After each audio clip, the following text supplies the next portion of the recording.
Good evening, everybody. Bear with us.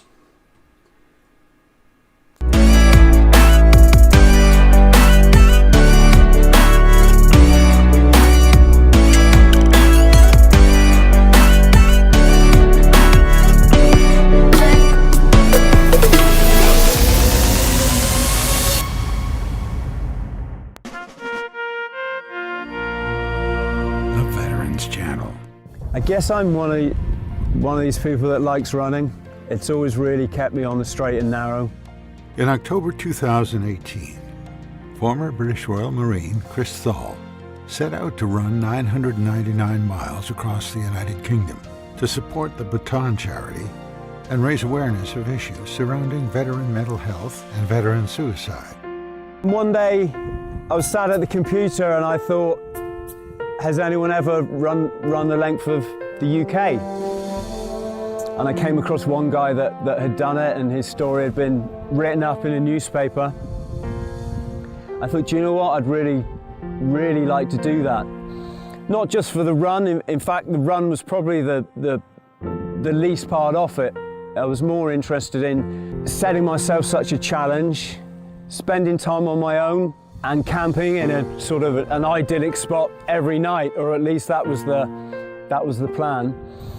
So I thought, yeah, I'll run the length of the UK. So I decided I'm going to run solo, as in just myself. I'm going to be unsupported, as in I'm not going to have a crew with me. I'm going to carry all my own equipment so I can camp as and when I need to. And I'm going to run an ultramarathon a day. And just as I decided to do that, and just as I started to get my equipment together, I popped a disc in my spine. And it was next to kidney stones. It was the most painful thing I'd ever experienced. I phoned my surgeon and I just begged him, is there any way you can kill this last bit of pain? He gave me a swift operation. I still had significant back pain. I had brain damage from all the medication that I'd had to take when I was in extreme pain. I put them to my partner and said, should I really be doing this? And she said, Chris, you'll do it. And that was it. To see her belief in me at a time where I wasn't even sure myself, that just told me, yeah, I will, won't I? I'll do it. A big part of it was I wanted to show people what the human body and the human mind's capable of. How if you set your goals, you should just follow them through and not let anything or anybody deter you. There hasn't been a single footstep I've taken on this journey that hasn't been thoroughly enjoyable. I'm going to do it for a veterans charity. I want to raise awareness of this alarming rate of suicide we've got amongst our veterans at the moment. If I have to crawl an ultramarathon a day, that's what I will do. I wanted to put the message out there to veterans who are struggling as I had, that there's always a light. So long as you look within, you dig deep, change maybe a few of your paradigms, be prepared to change, you can achieve anything.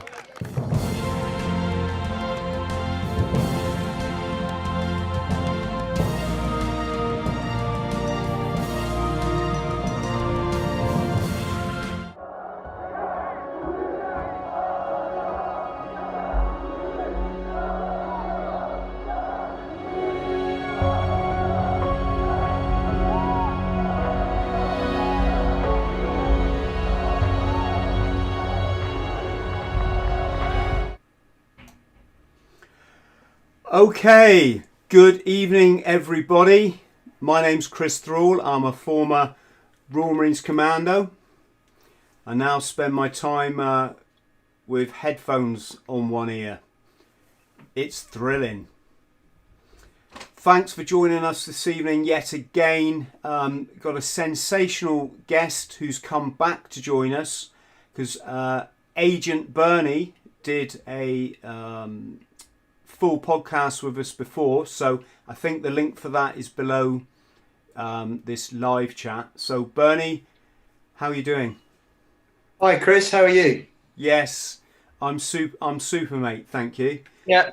I won't say anything more about myself because I think my intro there, thanks for being patient folks, I know many of you have watched it several times, but just gives people who don't know me a bit of an idea who I am. And also there was Bernie's intro there, so thank you very much, Marty, for putting that together. What can I say about Bernie? I could probably say an awful lot. I won't say too much now because I'd really want you to either ask questions in the chat or go and watch our full podcast. But Bernie is the real life action man. He's the behind enemy lines operative. He's former Royal Marines Commando, extremely both well known and well respected in the Royal Marines. And he's also been an agent handler, which I think many people are going to find fascinating. And at the moment, you've got your feet up in Spain still, Bernie, isn't it? Yeah. I come over here just before lockdown and got well and truly locked down. So I haven't been home for 6 months. And now with this 14-day quarantine thing, I'm stuck here for a bit longer. So, I was due to go back on Thursday, Chris, but I don't think it's going to happen now because I'm here. Yeah, stupid thing to say, but must be disappointing. That's longer than a tour. I know it is. Yeah. Not quite as dodgy though, and not quite as much fun, to be honest. Yeah, well, that's true. It's So have you been on lockdown and all that sort? I mean, oh yeah, been through that. I mean, the Spanish lockdown was nothing compared to what you guys went through. It was like being under the Stasi. I often think it was a bit of payback for all those times I was cruising around West Belfast in a stripped down Land Rover. I got Kismet well back. You know, I got my karma repaid. Because there I was trying to do a run in the morning where you're not allowed out your house, and I was doing like an escape and evasion through the streets, you know, going down back alleys when I seen a Garda patrol, not a Garda patrol, but a Garda Civil patrol. I mean, they took it really seriously. God, I don't want to go down that route, Bernie, because not only am I trying to stay positive with it all, and I don't just mean this, this thing that we've been told. I mean that what's going on in the world is the way it's all been handled is frightening. What's going on in Australia is every serviceman who's ever served fought against, and now it's our own. I would say government, but I'd rather just say control system that are doing the fascist bit. It's not good. But let's, as we say, let's move. Let's get off the politics. Yeah. Well, politics are the root of everything, buddy. And we are going to talk about Northern Ireland first of all, I think. But politics are the root of everything. But the only thing I'd ask. People to consider is there's an academic word called Zeitgeist, and I don't suppose that anybody knows about it because I didn't before I got into the academic side. Obviously you do, but it means spirit of the time.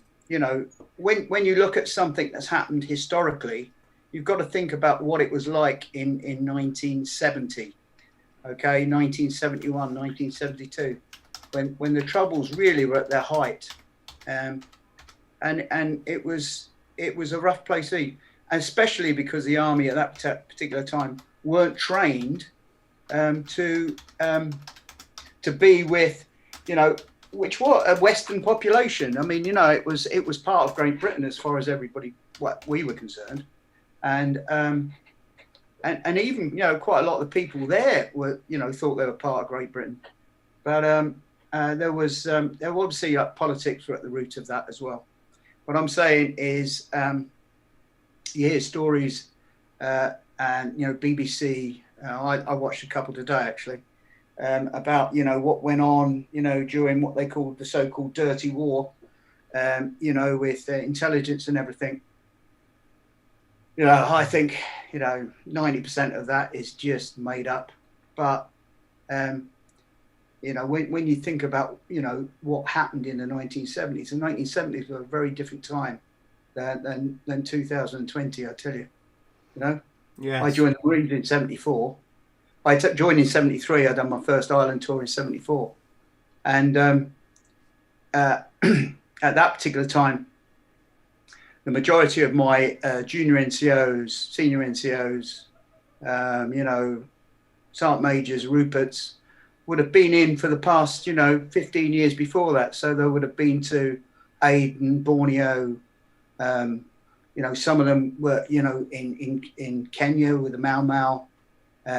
Their idea of how to suppress an insurgency was sometimes, you know, is their way of doing it. Yeah. You know, so a lot of the problems are caused that way. And you had an untrained army. You know, had an army that went over there not knowing the situation. I think one of the good things and one of the great things that the British Army did do, and I include the Marines in that because we all done the same training, was you done that sort of Northern Ireland training where you learnt about what the problem was, you know, and you know, got a brief history of stuff and understood when you hit the ground. It definitely happened by 1974 when I went there. You had an idea of, you know, what the opposition was about, what they wanted to achieve, and you know how you know you were trying to stop them doing that, you know. So it was a very polarized thing, you know. It was them and us. What was Bernie? What was your first introduction then to anything violent over the water? When I say over the water, friends, I'm obviously referring to the Northern Ireland conflict. I remember very specific, two occasions when I realised we ain't in Kansas anymore. Yeah. How was it for you? 74 was with 4-5 Commando, and we were in bandit country, what people call bandit country, which is that sort of Republican sort of salient that goes in from the south, you know, Crossmaglen, Fork Hill, you know, that sort of thing. There's an old saying, you know, from Carrickmacross to Crossmaglen, there's more thieves than honest men. And that's basically always been the same.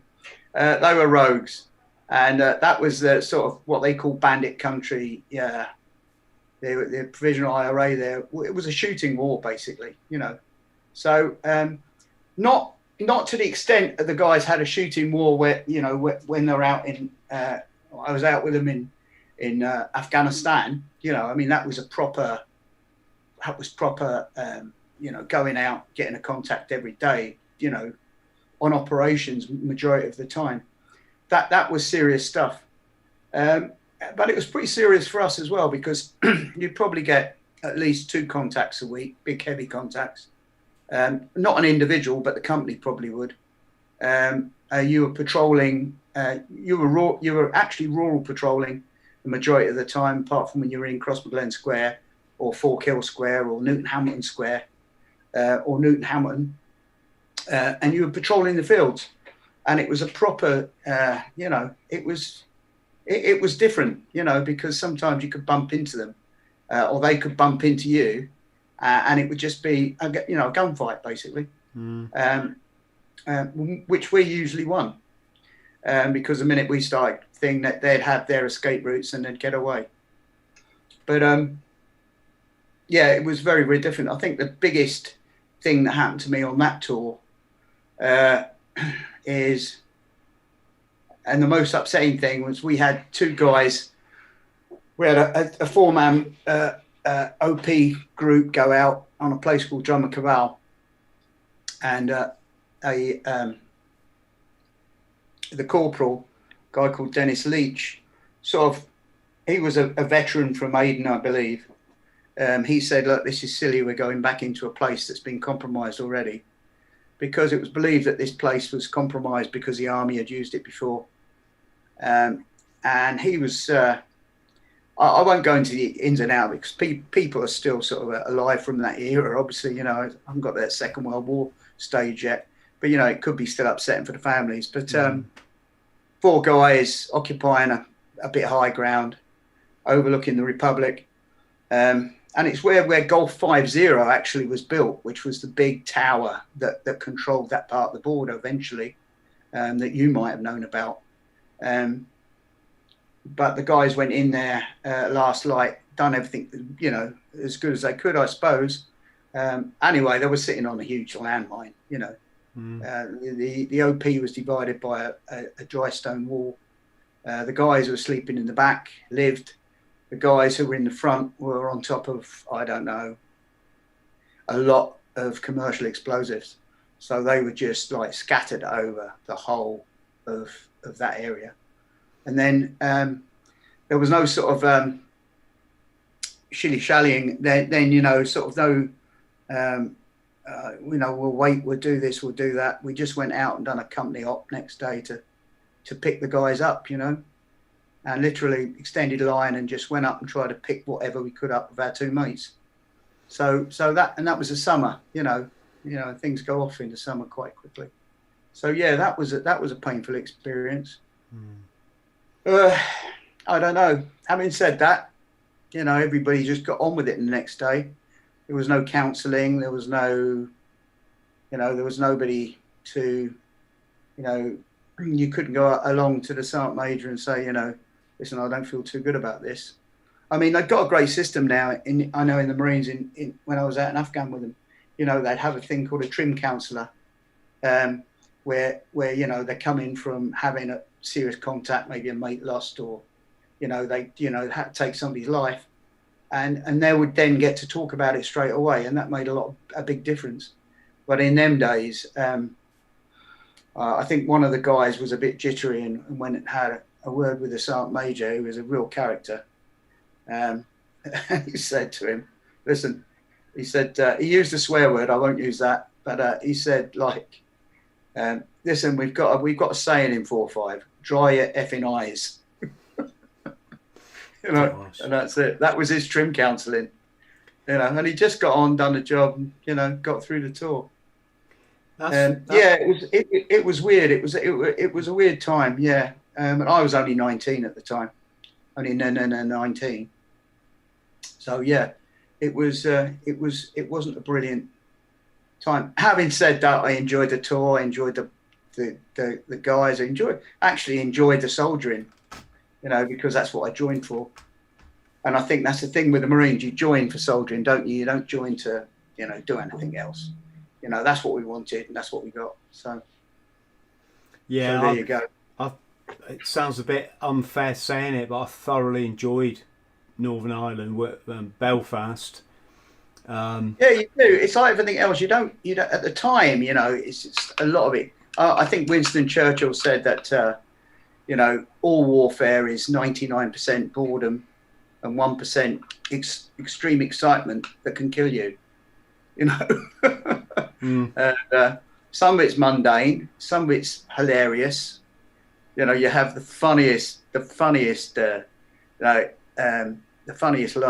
you have a laugh sometimes.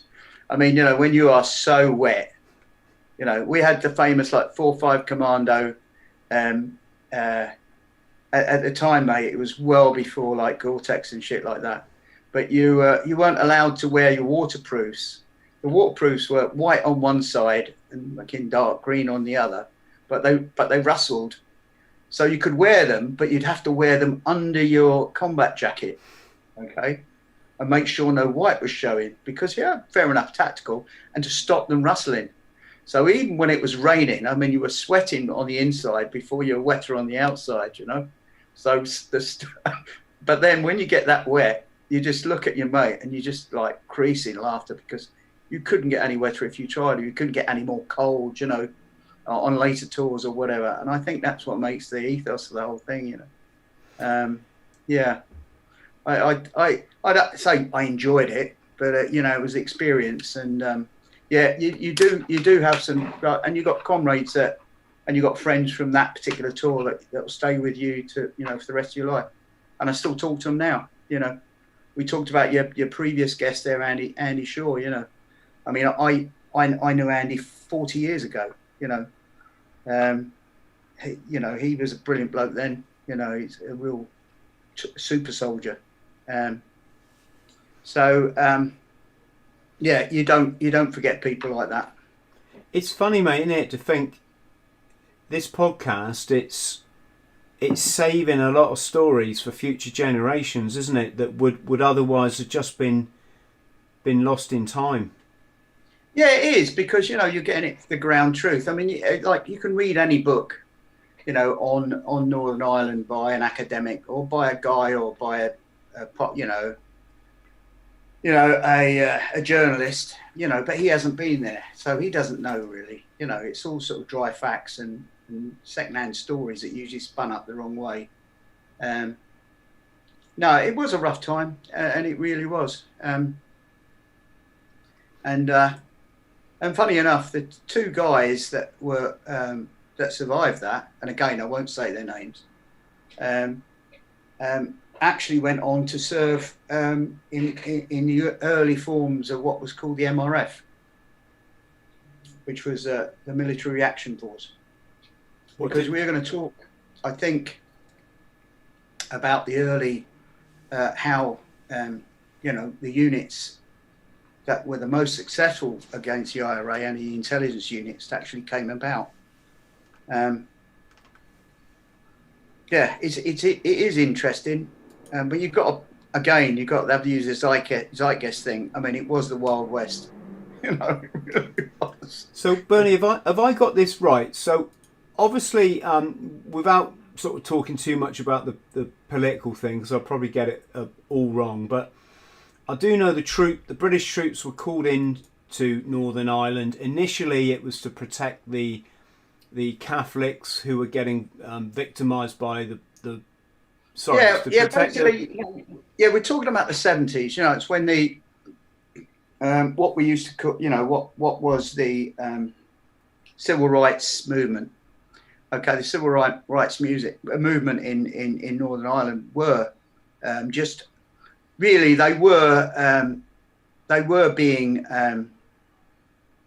discriminated against, and it wouldn't happen nowadays, but it did happen then, and it was a traditional thing, because the majority of the people in the north of Ireland, i.e., the 6 counties, the majority of them were Protestant, and if you think of Glasgow and Rangers, we're talking about that sort of Catholic and Protestant. We're not talking about having, we're talking about really serious problems, especially in the big cities. I mean, even then there was places outside, where people lived quite happily together, and up until the sort of mid 60s, 66, 67, people were on joint estates and they got on okay together.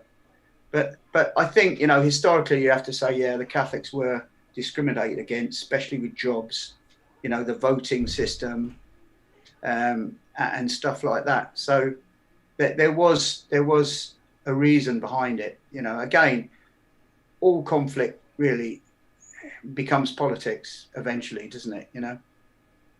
But that's it. At what stage, Bernie, then, did the special duties, the sort of intelligence service, when did it go from being just a sort of protection operation, which as we know, then reversed, and it became the Catholics were angry with the Brits for angry with the whole situation, and obviously didn't appreciate the British. Well, there's always been the British Army's always had military intelligence, okay? And the British military had experience in gathering intelligence, gathering information that became intelligence rather than intelligence. And there's a distinction there, because what you have to do with information, you have to cross-check it from various sources and verify it before it becomes intelligence, And the crown jewel of intelligence is preemptive intelligence, So. Difference is, I can say, do you know that CHRIS THRALL was involved in, a shooting yesterday, and that would be an intelligence report without a doubt, But you know, the jewel in the crown would be, well, Chris Thrall is going to kill somebody tomorrow. That's preemptive. And that's what you need, you know, because that's what saves lives. Okay. In the beginning, every battalion had their own intelligence cell. Okay. And each intelligence cell was doing their own thing. So like, you know, in the Marines, when we were there, we had an intelligence sergeant, intelligence officer. We had like, we called them Int Marines. That they were guys that done the collation, you know, and it was all P cards, personnel cards. It was like, you know, manual filing cabinet really. And it was pretty effective, you know, because you'd radio in, you know, and so on your old A41 radio and go like P-check and give the details. The guys go through there and say, yeah, he's an IRA bloke. You know, they would know that.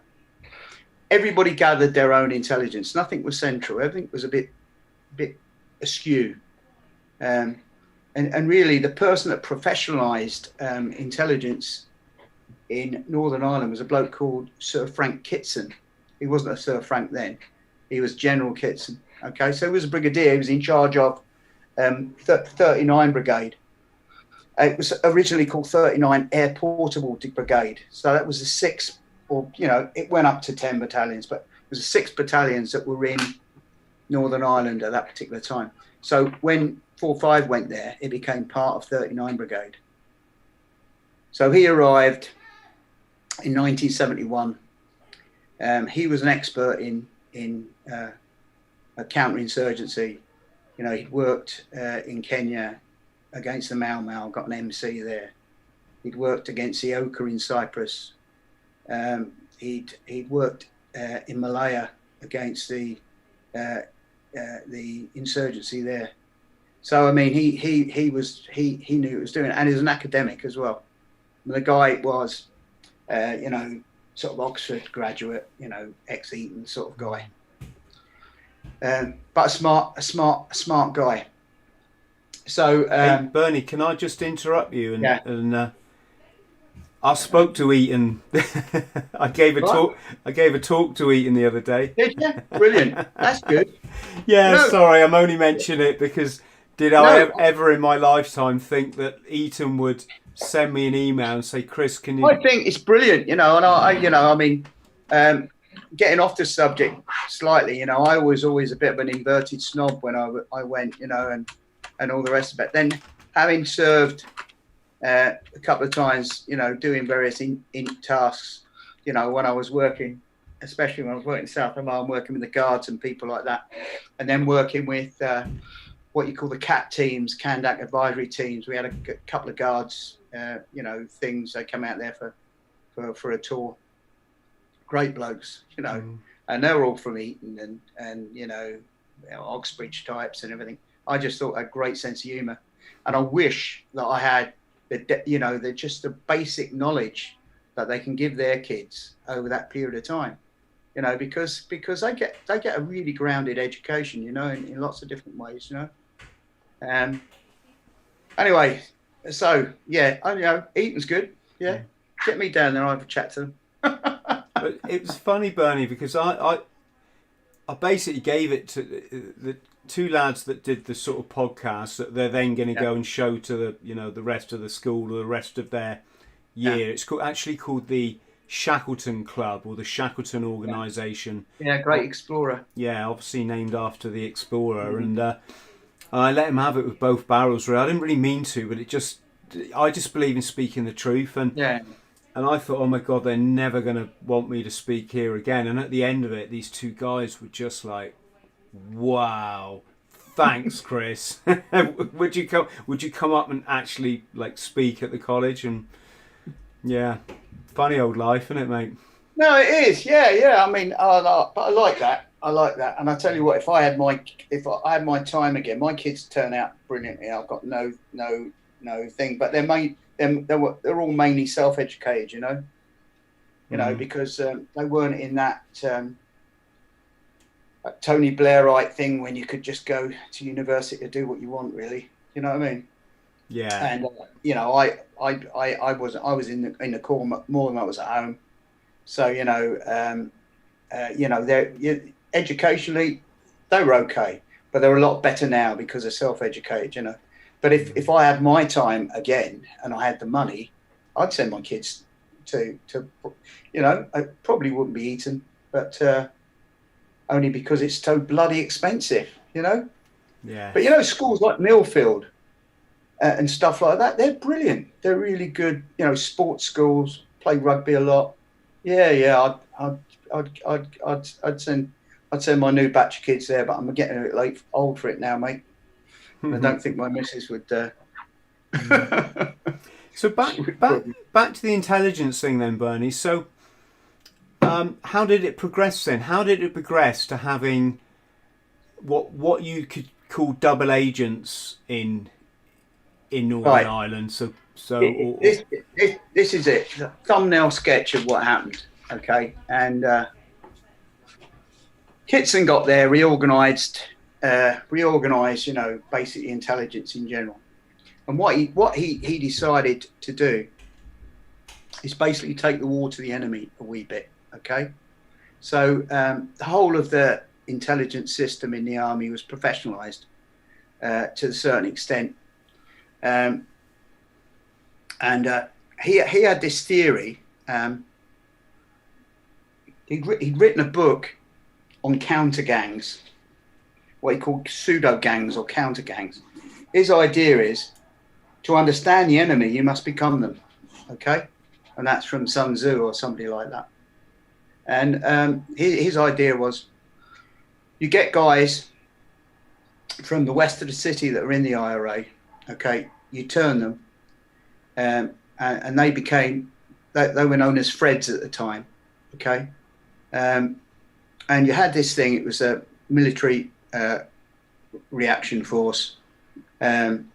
It you know, MRF could mean a lot of things to a lot of people, you know, but basically what it was civilian soldiers, you know, dressed in civilian clothes, long hair and all the rest of it, sometimes using IRA weapons, going out and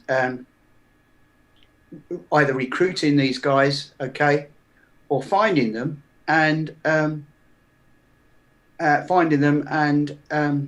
neutralizing them, I suppose.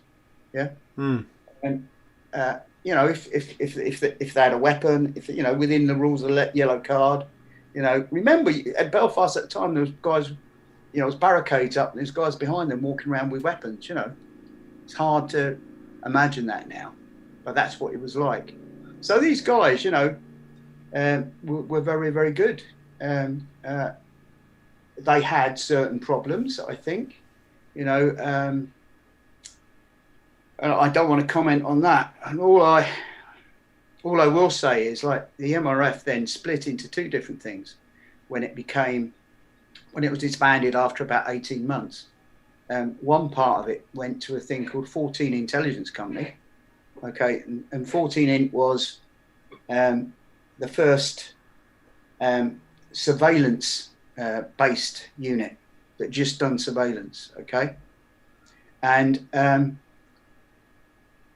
the other thing that come from that is the early start of what we call the Force Research Unit, which was a unit that I worked for.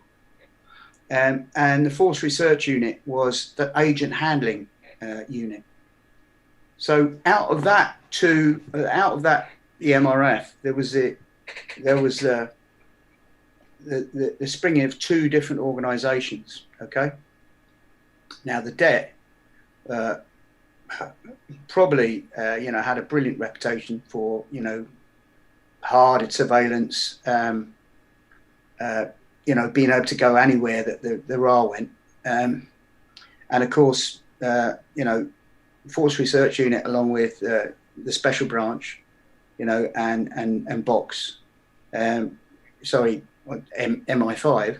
actually infiltrated the IRA to the extent that they wanted to get involved in a peace process, you know, when they did, you know. And the reason they'd done that was because they were so thoroughly infiltrated that they couldn't get anything right, you know. And you know, just you look at the history books, you know, some of the things that the IRA have said about it, you know. A guy called Darky Hughes once said, you couldn't, who was like one of the top RA guys in West Belfast. He's dead now. He died of cancer, I think. But he said, that we couldn't do anything without them finding out about it, because when you come when it actually all transpired, and again, I don't want to go into this too much. The head of their security unit was run by the British Army for 22 years. So it's probably why we got peace in Northern Ireland. It pissed me off with the old libtard guys. Oh, well, it was so lovely because peace was brought about, and this, and it was peace because they weren't winning,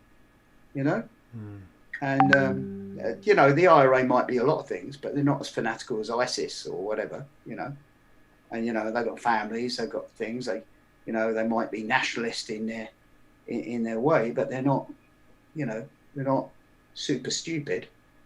So if you've got family and there's 10 people in your family, and there's 4 inside, and 2 have been killed by the security forces, you come to think to yourself, do I really want this? Yeah, of course. Yeah. So what happened was 14 in, okay, what became 14 in then is now the SRR, Special Reconnaissance Regiment, okay?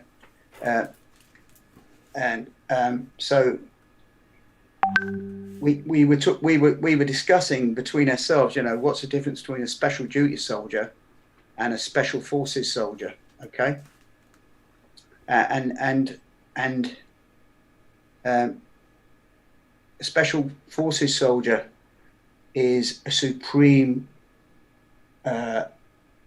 killing machine, if you like. I mean, he's totally trained, these guys are ninjas with weapons and all the rest of it. As are people who do special duties, because you do an awful lot of it.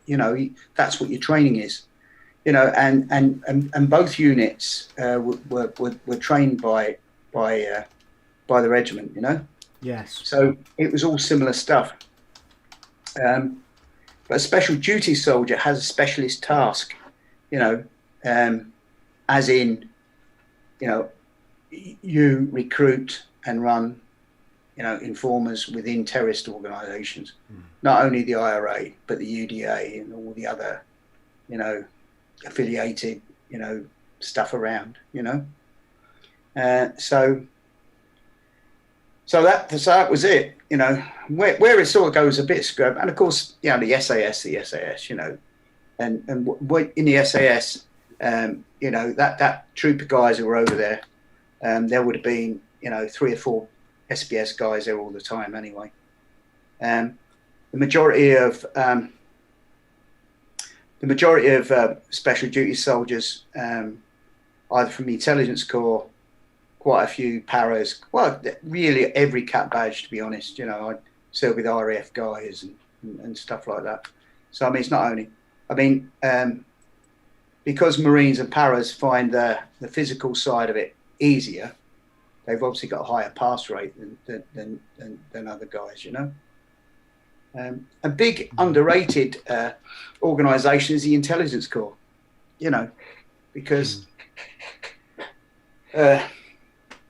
when you're sort of a grunt on the ground, it's green slime this, green slime that. But they're smart lads, and it's probably the most egalitarian unit there is, because literally I've been with a guy who's a collator in my office, like working for me, and he's a great lad, and I'm saying to him, right, how can I find this guy? And he crunches the numbers and he does his manual thing, and he, we used to have a really old computer called Vengeful, and we used to have another, where we do car numbers and shit, stuff like that.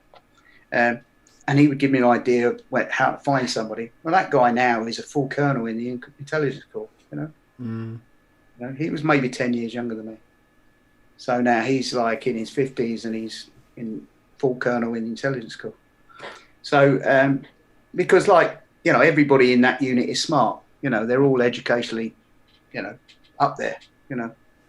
So yeah, I've got a lot of time for them. We had this thing, Bernie. Sorry, I'm just flicking. I've got you on two screens, and it's always, if I look at you here, you're 3 seconds behind, and I kind of like miss the nuances, so to speak. I'm just going to have a play around, so just ignore me a second.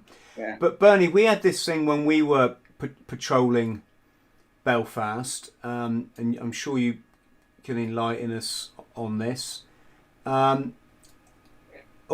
And that was. Oh, hang on. Yeah, and that was obviously before you go on patrol, you get a briefing in the int room. Yeah, intelligence briefing, or the briefing room, as we've probably called it. And you always had to remember when you went on the street and say you stopped two players to ID check them, and to be honest, it was basically to fuck them around when we were over there, or unofficially. But you always had to be careful what you said, because if you looked at one and went, "Yeah, Seamus, we know that so and so's got a cache of weapons in his house." Yeah, that's it. I mean, you had to remember that the guy he's with might have been the tout, the informant that has told the forces that, Yeah, I mean, there was a few mistakes like that going on. But the thing is, there's a thing in intelligence called the need to know circle, and they wouldn't tell you anything that you didn't need to know, So a lot of the stuff that was said when you're a Marine out there, you had a collage, didn't you, of baddies. It was laid out like the CO downwards, Well, their cell structure was never like that anyway. Jerry Adams reorganised the IRA on there after their early reverses with intelligence, and put in their cell structure the same as they used, other terrorists, terrorist stroke freedom fighters, depending on, what books you read, used. So in Algiers, they used a thing called the four-man cell structure. So, the IRA called it an ASU, an active service unit. So there'd be four guys, and only them four guys would talk to each other. They wouldn't talk to anybody else about anything. And only one of those guys, who was the leader of the ASU, would know anybody else, and was briefed on who else was in the organisation. So it tightened up their internal security. Not that much though, mate, to be honest.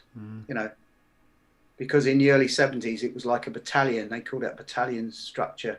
So, a whole street, and in that two streets, you'd have one bloke who would be the brigadier or whatever, I don't think the prods really have come, that far ahead of it, really. They still have got this brigadier, a brigadier every estate, and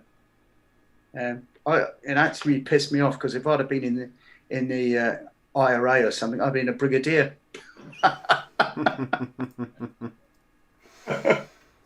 It's funny you say prod. That's a term I haven't heard for a few years. There was I think it was a New Lodge Road or something. There was a huge advertising hoarding, and the poster at the time was for a bank, and the slogan was something like, "Banking with the Halifax brings out the best in us." And somebody had sprayed out the top bit and put, "Burning prods and Brit scum brings out the best in us." Yes. Yeah. It wasn't a friendly place, mate, was it? Really? Oh, it was so visceral and so real and so savage. One day you're stopping this player on the street, and so where are you off to today then, Paddy? Down the drinking club, and that's what they did a lot, wasn't it? Go down down the pubs and the bars and the clubs, and most of the players that we would stop and check, they were all unemployed. Not that that's a dig or anything. I'm just saying that's just how it was. And so you'd see volunteers used to get paid. Yeah, well, you'd see Paddy one day, and they'd always kind of keep, they wouldn't say a lot to you, would they? They'd just sort of, yes and no, and they were, to be honest, they were quite well trained, because they never they knew not to tell you to fuck off or anything, because it would just come back on them. But then you hear through the intelligence that Paddy was kneecapped last night because he's gone and used his AK to rob a post office, and he didn't get his, commander's permission.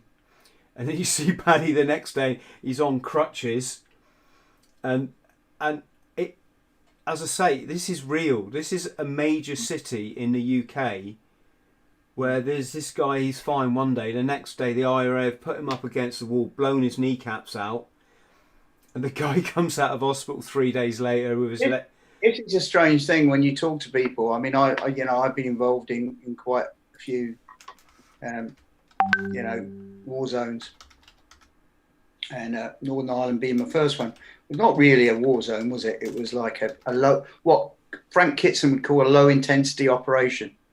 Okay, which was another one of his books, low intensity operations. But what people don't realise, being a Marine on the ground or a soldier on the ground, I'll try to be, I'll try to take it that way, is hate. That's it. Because it's okay people talking about, why did you do this? Why didn't you do that? Why did you do that? Okay, but don't realise the pressure you're under at that particular time. And the fact that a terrorist war, a war where people are getting blown up and your mates are getting taken out, and, you see some of the carnage left from these bombs, like the Le Mans bombing and stuff there, where people were absolutely totally burnt alive, and then you have to go and scour through the ashes of that, what develops in you. I know I'm sort of almost ashamed to say it now, is hate. You hate them. You don't hate, don't hate the Irish. How could I? Mum and Dad was Irish. I don't hate Catholics. How can I? Because I was one. But I just hate them. I hate them for what they done, and I hated them for what they stood for. And I think of all the things that I've done. We were rough people. We were 4-5 commando, for fuck's sakes. And so obviously we were rough with people. We were good with other people. People treated us well. We treated them well. And that was just the way it was. But there was that hate thing. So, you can't, an academic can't go through. I've done a master's in like terrorism studies, so I've studied all this stuff. And everything you read is from an academic standpoint. It's nothing to do with emotions, what that person feels, This is it. To understand somebody, you have to get into their head, into their space, and that's what makes a good handler, really. It's not. We're talking about special skills and all the rest of it. You can't be an agent handler unless you've got empathy for people, and to be a good one, you have to, put yourself in their shoes. Put yourself in their cultural box. I think that's just what makes a good person, though, as well, Bernie, isn't it? And it also makes a good author. And that's the reason that people, who are the handlers as such, were generally senior NCOs, because you got to know people, you'd been in that environment in the military, so you'd seen a lot. You had experience, you had life skills and life experience, and then you would come from a similar background to that guy you're talking to, i.e. you're working class. I was from a council estate, so they weren't too that dissimilar to me, really. You like the same football teams, you like that, you like this, although I was a Millwall supporter, so nobody liked us, But what I'm saying is I could could bridge that cultural divide with them, you know, because I understood, you know, where they were coming from, and I had some mutual bonds with them. Whereas, like, an officer wouldn't have a fucking chance, would he? No. Yeah. Have you met? You know. Have you met? Sorry? Have you met many IRA men or women, Bernie, Yeah. in your latter day life? No, but I mean, I don't know. I don't think it's going to be like. I don't think it's going to be like. No, I haven't, mate. To be honest, and I don't want to, and I'm pretty sure they don't want to meet me. Okay, you know, I'm still not over it. I'm not over it. I'm not peace and light about it. You know, I just think, okay, just because you stop blowing people up, you stop being a terrorist and you become a politician. Just because you're looking after, you've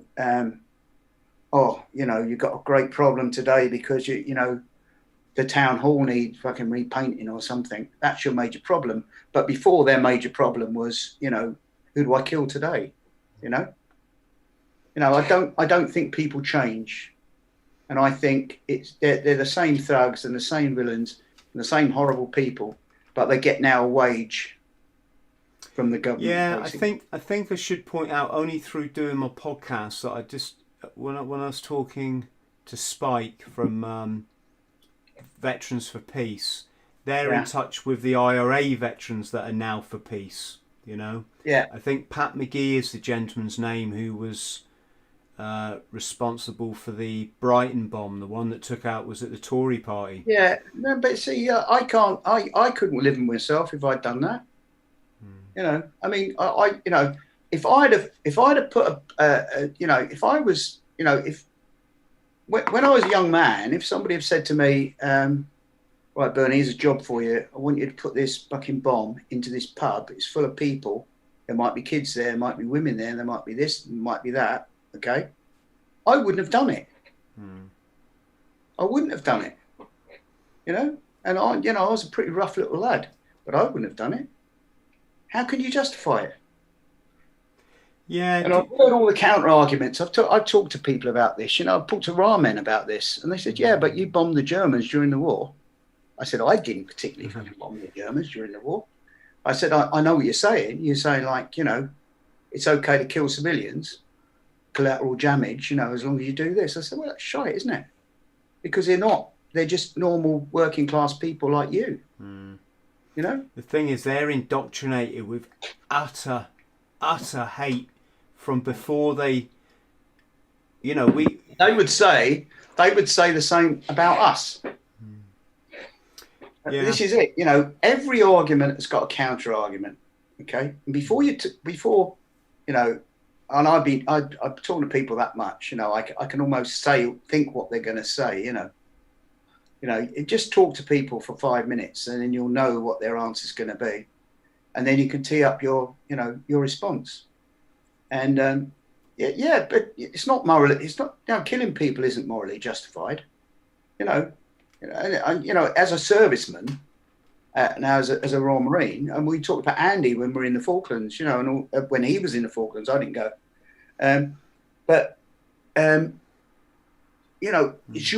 That's your job. Okay, you're a soldier. You sign up to be a soldier. The people on the other side are shooting at you. I wouldn't have a particular problem with the IRA guys that shot at me, and I was shooting at them. That was warfare. There's nothing with no problem with that. I even see how if you take out an army patrol with an IED, a lot happened to my mates. I can see there's a military reason for that. Okay, so I'm not silly. So I know, we ambush people in, we practice ambushing people. It's, that's what warfare is. But killing innocent civilians, and I mean innocent civilians, I mean people going about their shopping or, just happen to be walking past a car, it's fucking carnage, and they can't justify it. I mean, ISIS blokes justify it because they think they're going to go to, this heaven thing, you know, that's there. Fast forward slightly, mate. Okay, on the same thing. Okay, I was working with working as a civilian. Okay, I was working for the DOD, so it was I was working for the Americans, and I was training Afghan security officers, you know, to do intelligence work, basically. Okay, and we're at a place called Siasang in Kabul, and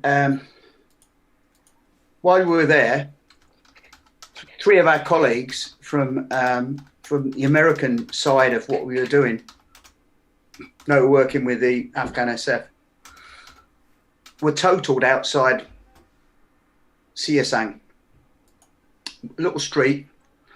Okay, tiny little street, dust, you know, typical hot Afghan, all the rest of it. And they thought, you know, when's a safe time to leave?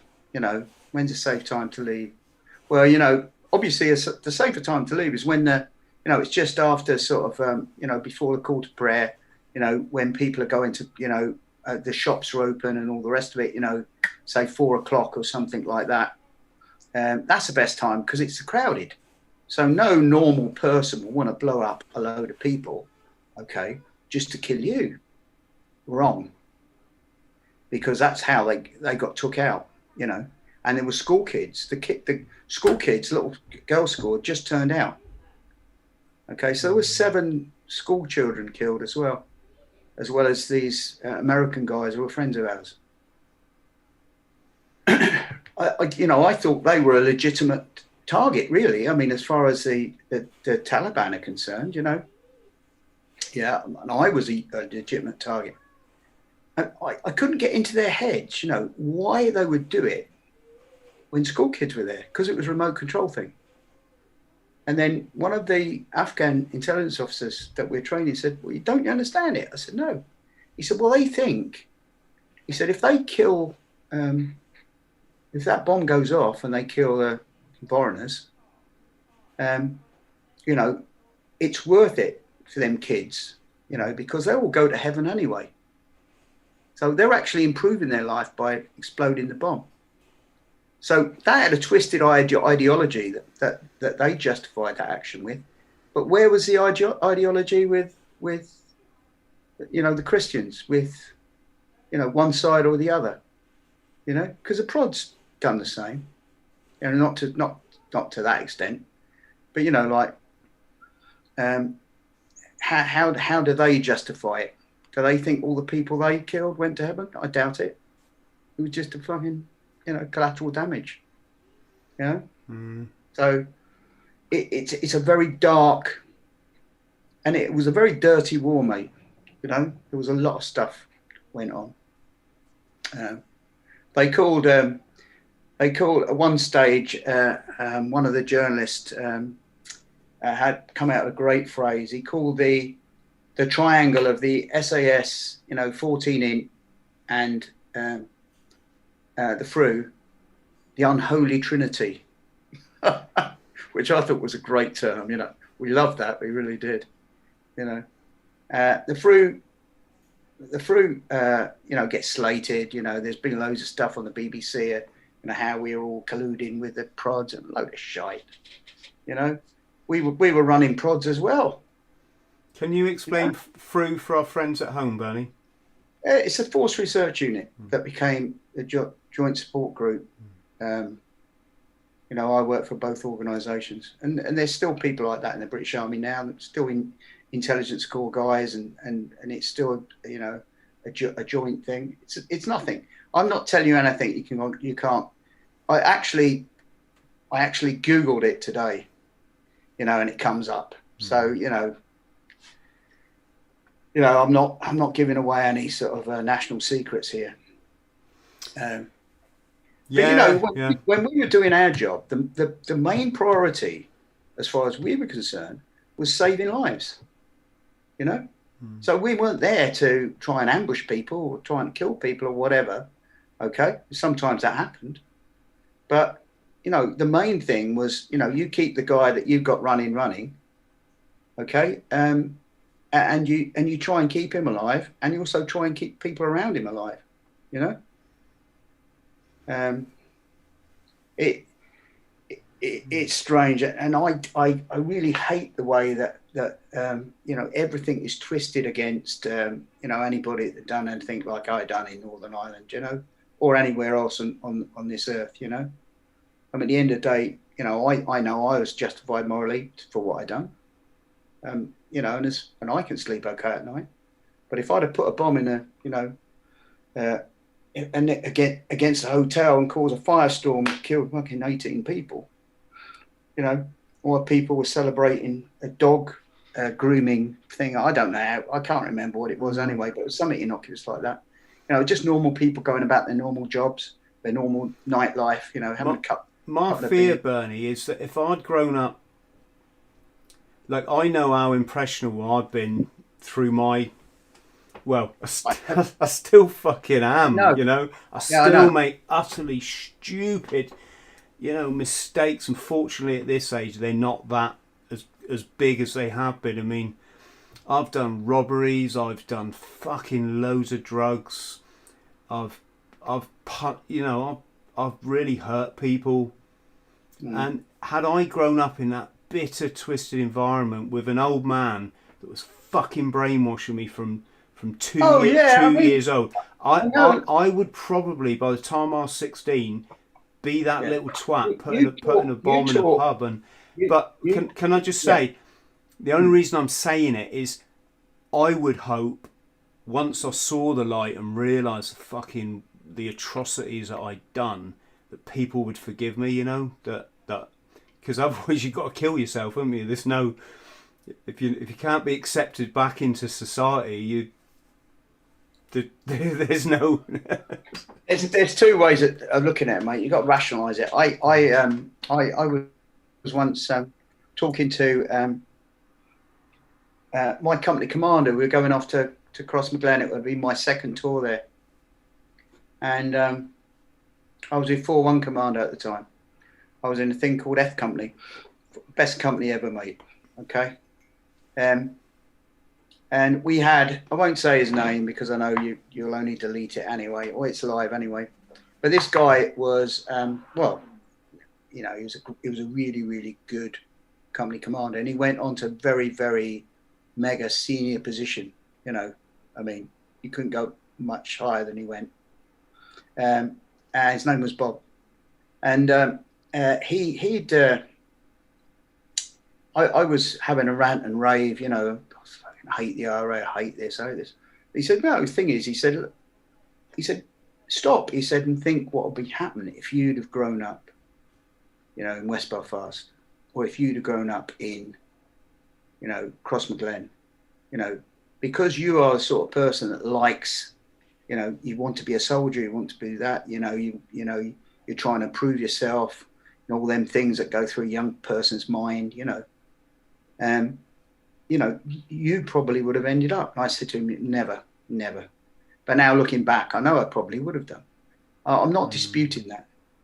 And I'm not disputing it. I'm not worried about, you know, people that tried to take out military targets, okay?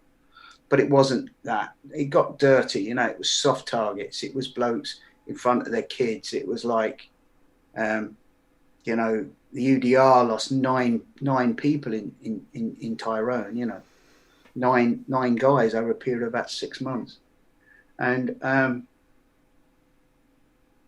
you know, it was a dirty, dark thing. Humans are weird, right? Did you ever see that documentary?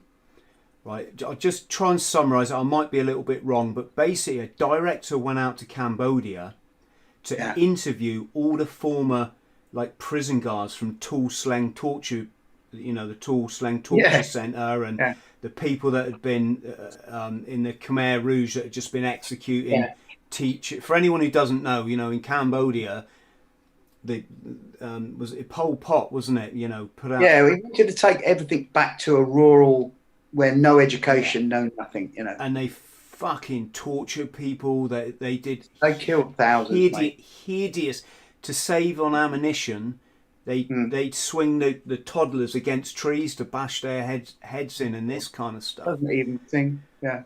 And No, I seriously, yeah. this guy, Bernie, went there to make a documentary, and he's interviewing all these kind of, I don't know if pardoned is the right thing, but, you know, these old guards that had done these horrible atrocities, but now they're sort of, you know, almost old men now, or probably, you know, my age at least. But here's the thing.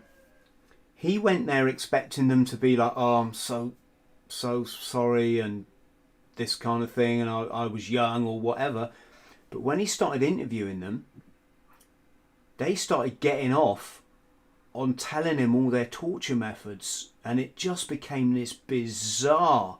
If anybody knows what I'm talking about, put it in the comments. But I'm not relating this to Ireland at all. This is just a bit of an aside, but it was weird, and it was almost like these guys had had a few whiskies and they were like, yeah, we used to tie them like this and we used to do, and it was one of the most shocking bloody documentaries. You know, people, it's overused statement, you know, man's inhumanity to man, you know, it is horrendous. I mean, how could anybody do that?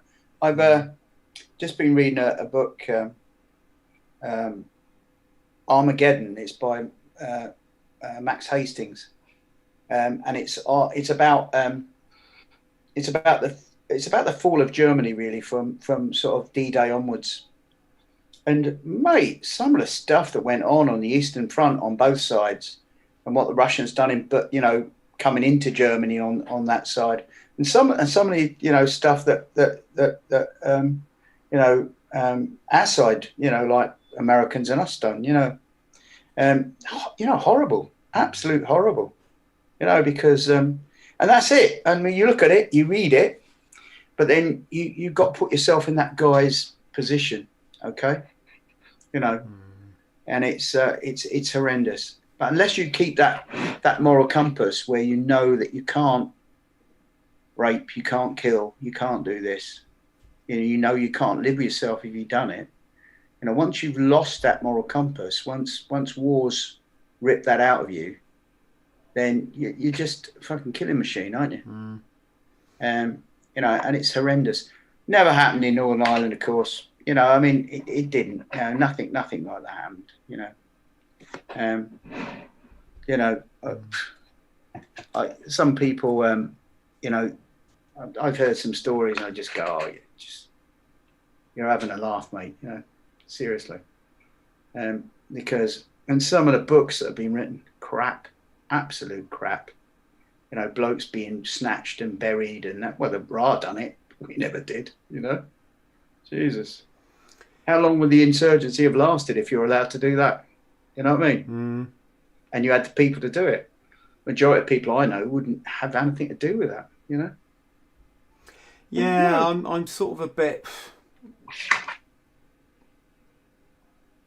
bit on the fence, really, because it would be unfair for the peace process to say that things didn't happen. They weren't systemic. There wasn't any, you know, policy that, right, well, I mean, I think there probably might have been some, not for the infantry on the ground, but, you know, things did go wrong, and people did, in the heat of the moment.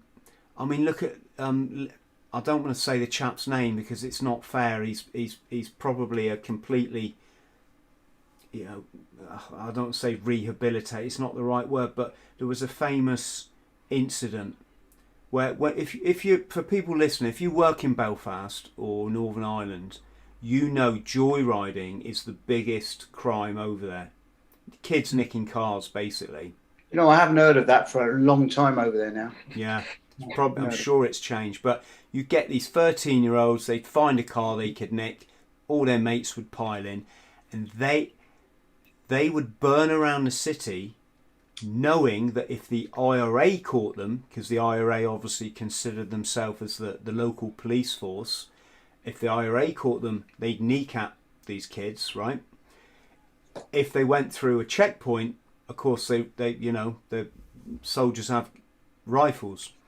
Well, there was that incident again. Please don't put his name in the chat, but this car driven by teenagers, this joyriding car, went through a checkpoint, and as we know, when a car's travelling away from you, it's no longer a threat, right? The rules of engagement I'm talking about now, you can open up in Northern Ireland if you can claim there was a genuine risk to your life, one of your colleagues' life, or civilian life. But this car had just shot through the checkpoint, and as we all know, probably a car for the teenagers, and this soldier, I'm not going to say took it upon himself, it probably sounds a bit wrong, but in the heat of that moment just turned and opened up on this car and shot a 13-year-old girl dead. Just kids having fun, really. And I was serving at or maybe I was young before I joined, I can't remember, but I still remember there was this big backlash of the British public that they wanted this guy exonerated. They said he was doing his job, and it just shows that disconnect between the reality and what soldiers do and what rules they're governed by, and the kind of public perception of what the sort of military is. But that was just one example of where when it went wrong it wasn't very pretty. Do you know what I mean? Yeah, I don't know the incident, but there's loads of things that we'll never know going through that kid's brain. He might have had a call saying that there's a car, similar thing, it might have been on the board before he came out, that colour of car the IRA are going to use tonight. You don't know. All these things, mate, we'll never know. We'll never know what makes people do it. He has to live with it. Okay? Yeah. So, it was a judgment call. He has to live with it. And, I wouldn't like that on my conscience, a 13-year-old girl. I wouldn't like that at all. No. So I think what we were going to say is that, just in summary, on this bit,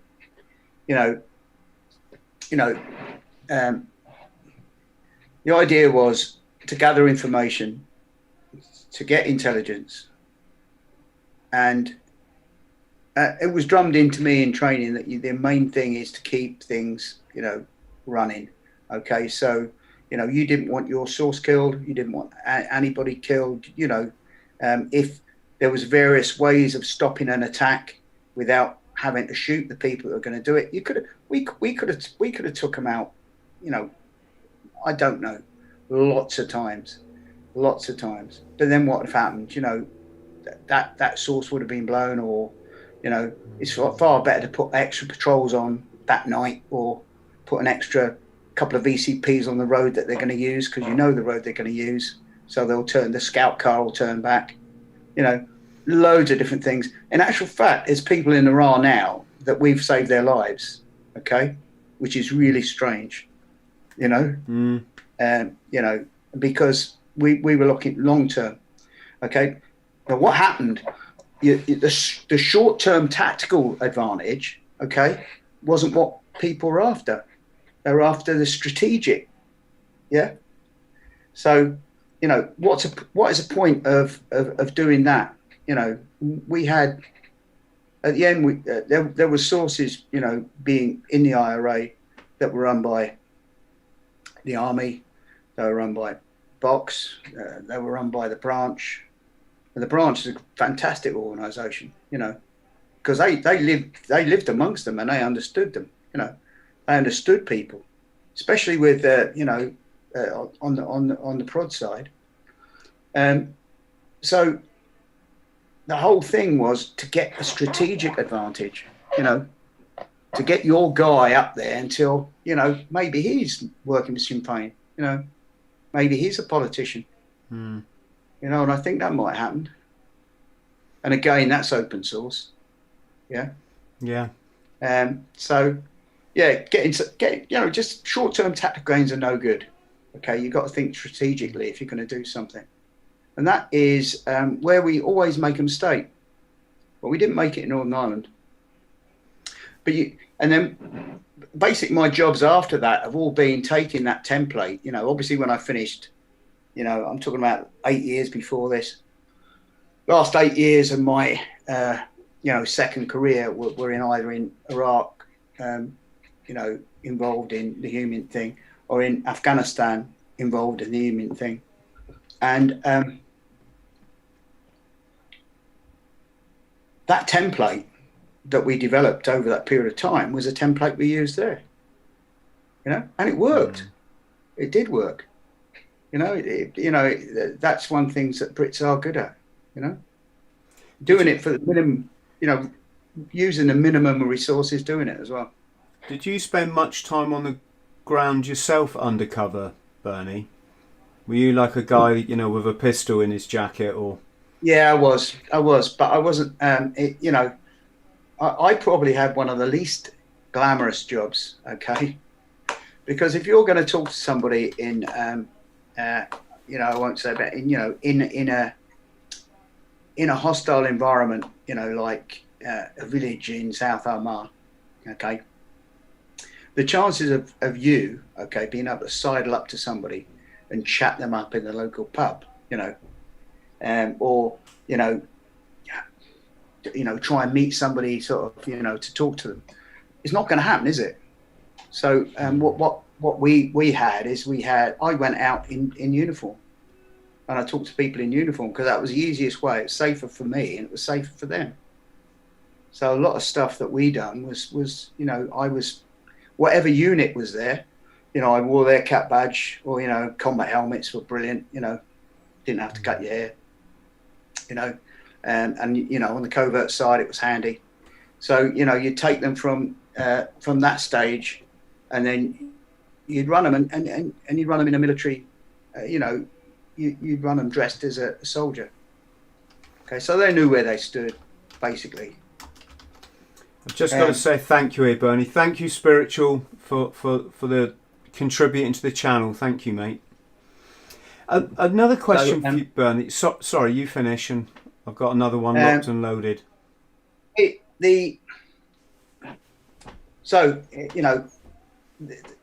Sometimes the best way, okay, to hide is in plain sight.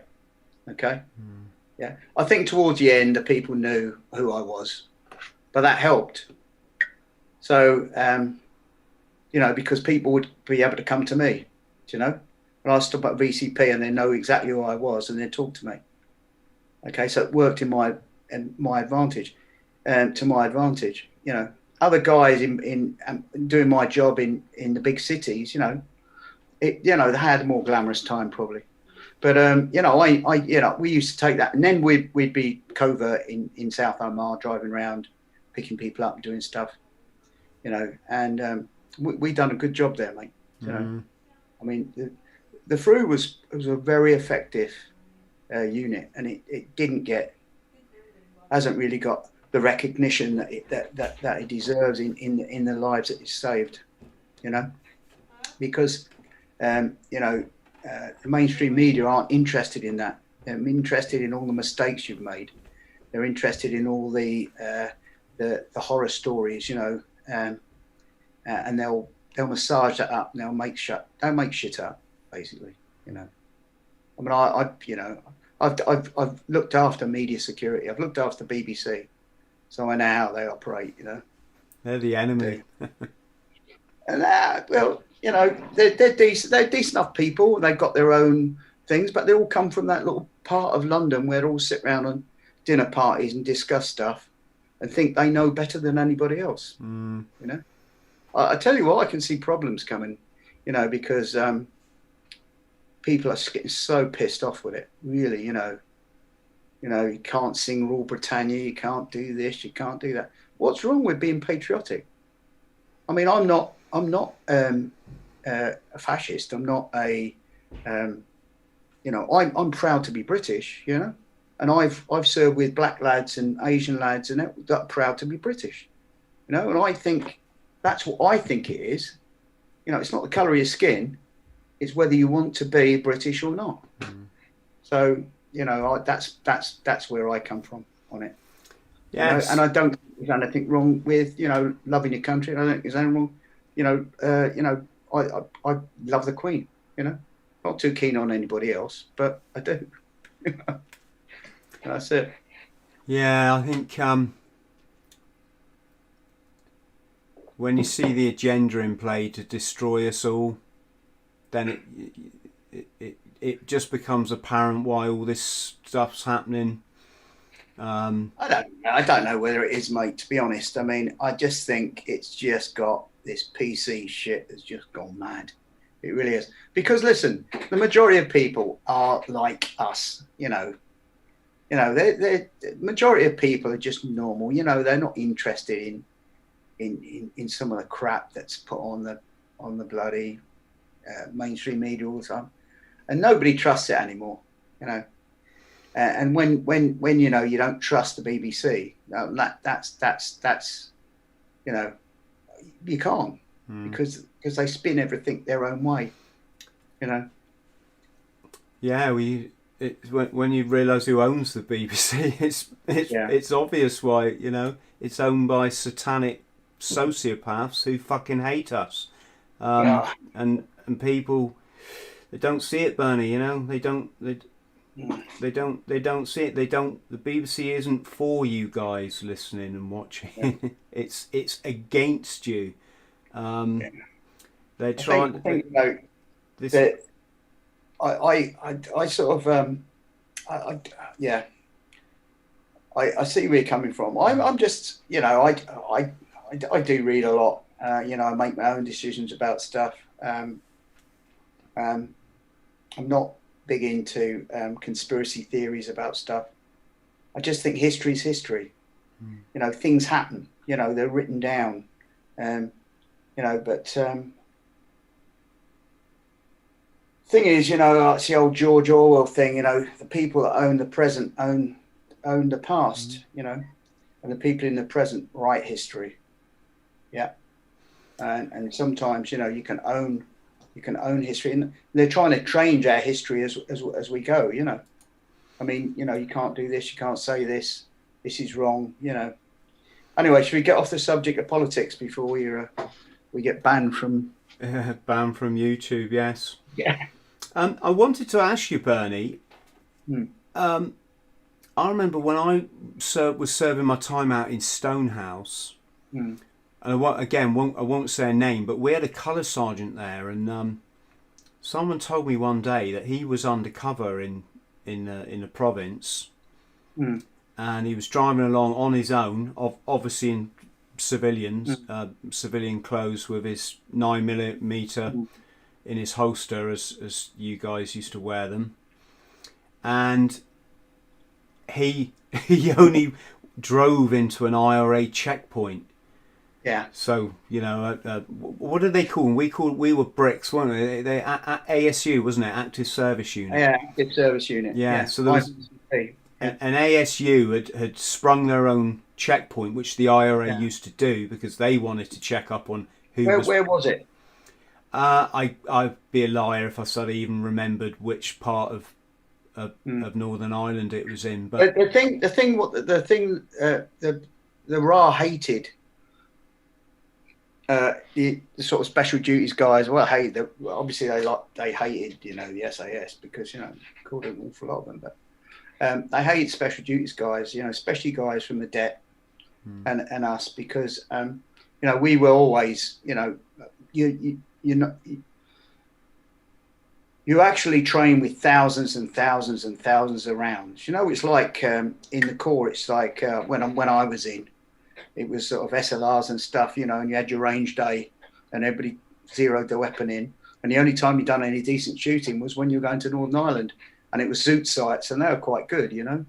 But you know, you know, if you got through, I don't know, 6 or 7 mags on the range a year, you were doing really well. You imagine, you know, you're on a course and you're going and you're doing 2,000-3,000 rounds every day, you know, until it's instinctive. so you don't have to think about what you're doing. So you draw, you engage, you take down multiple targets. You can literally, do the old come out of a car, go into a fire position, bang, bang, bang, all the rest of it. And that's what the RA hated. They used to call the guys the men in the cars. And that was their worst nightmare, because you stop a VCP. There was one guy in Derry on a what you call foxtrot, doing a walk past of a target, and he was a North Deck guy, and a North Deck guys always had a pistol down the front of their jeans with a thing on afterwards. This guy, was in a hurry, didn't have his holster, so he whacked his pistol down front of his jeans, and he's doing this stuff, it's a last minute op. And he's walking down there. He gets stopped by 3 IRA blokes. Okay, one's got a sort of French machine called a Vigor, and the 2 other guys have got Armalites. They push him against the wall. They pat him down at the back, and he just pulls a weapon and goes bang, bang, bang, bang, bang, and kills 3 of them.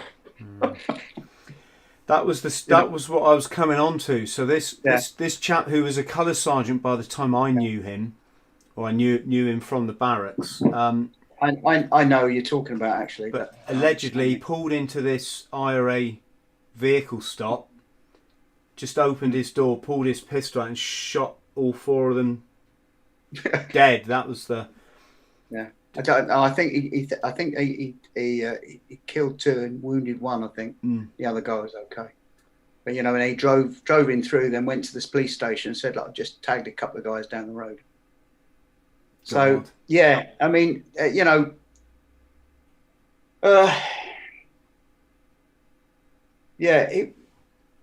was a really professional unit, mate. I'm very, very proud to have served with them. As I am, obviously, I'm bootneck through and through, and this is a strange thing. The Corps 3%, okay, of the armed forces at the moment, and we have. I mean, it varies over things.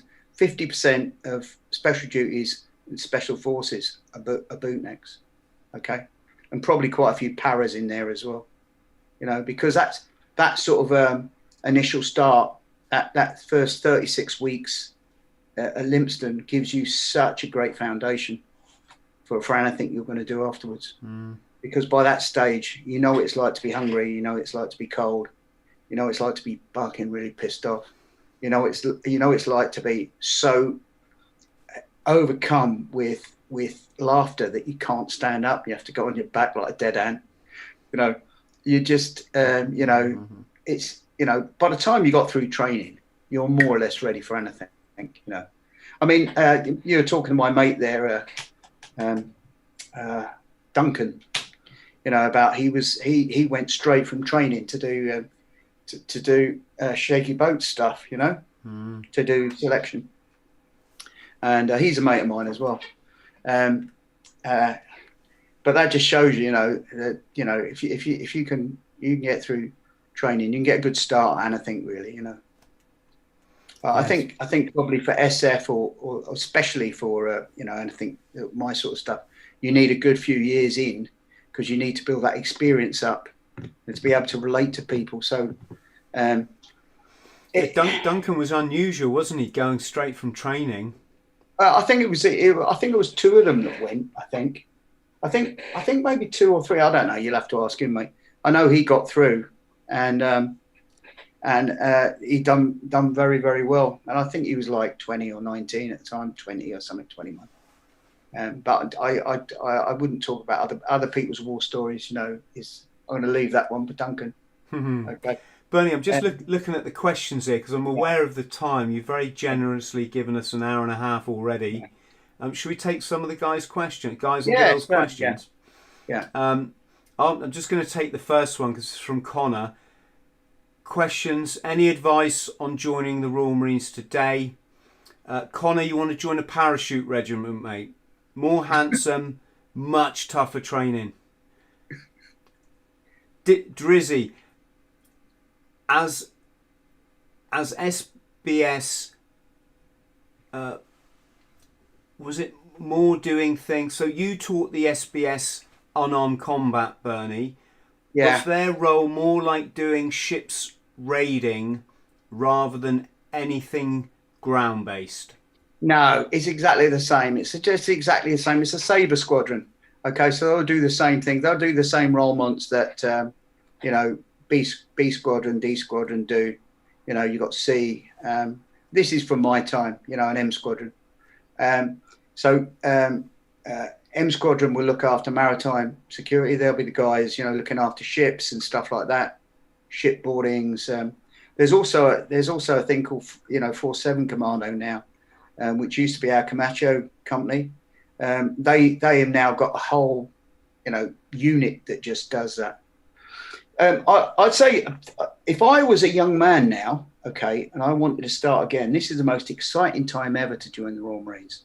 So who was that young man that we're talking to? That was, hang on.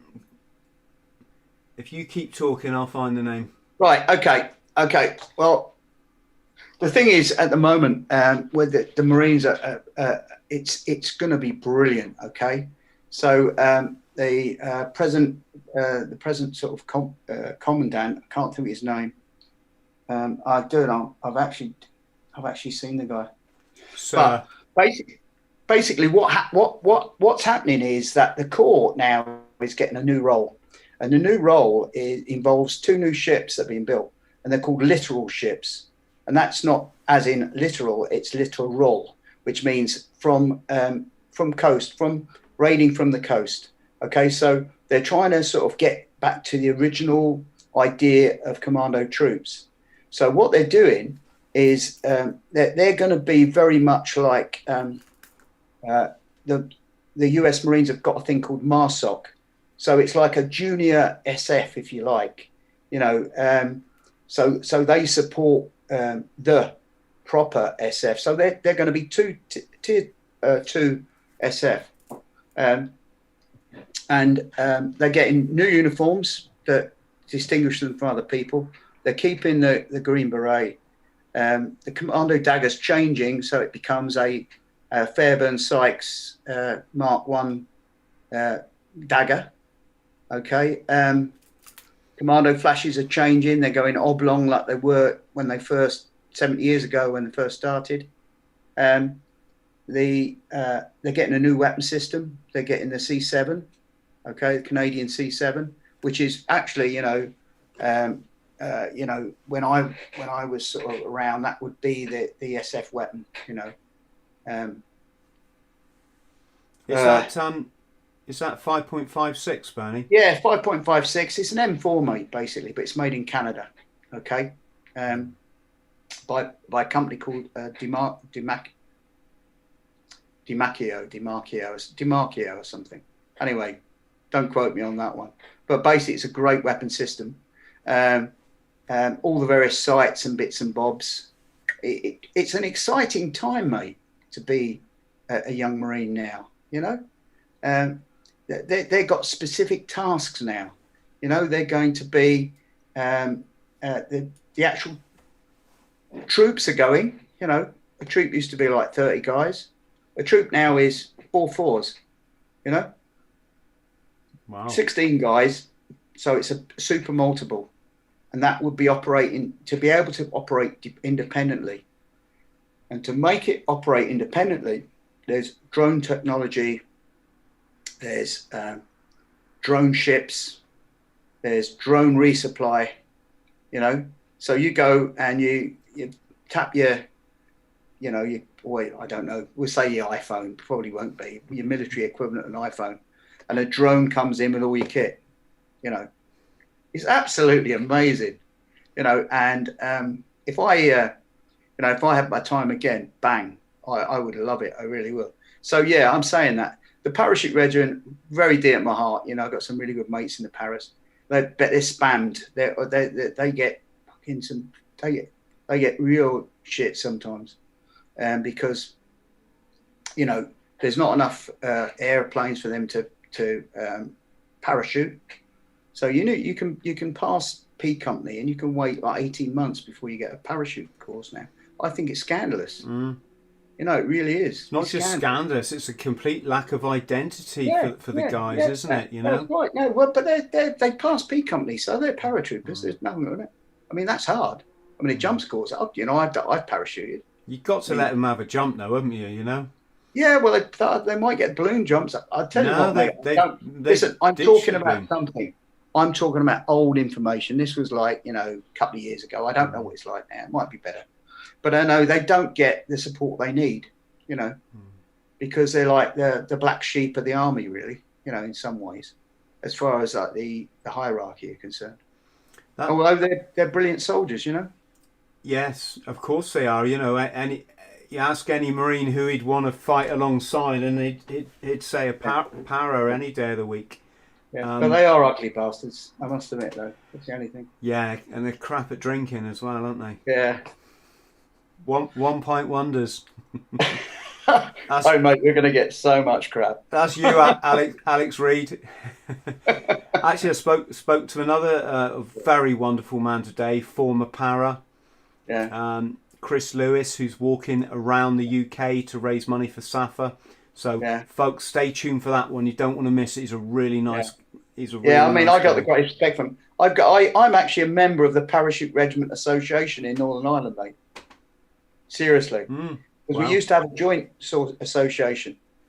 My mate Bill, I won't say his second name, was the guy that ran it, and he was a really good friend of mine. You know, as a policeman who was an ex-para, and he sort of he ran the association, and it was like old Marines and old paras all together, and we got on great. You know, we really did. So you had your wings, Bernie, right?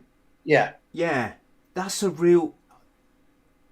It's only now that I look back, I think, bloody, how lucky was I? You know. Yeah. My career as a Marine would have been a different experience had I not.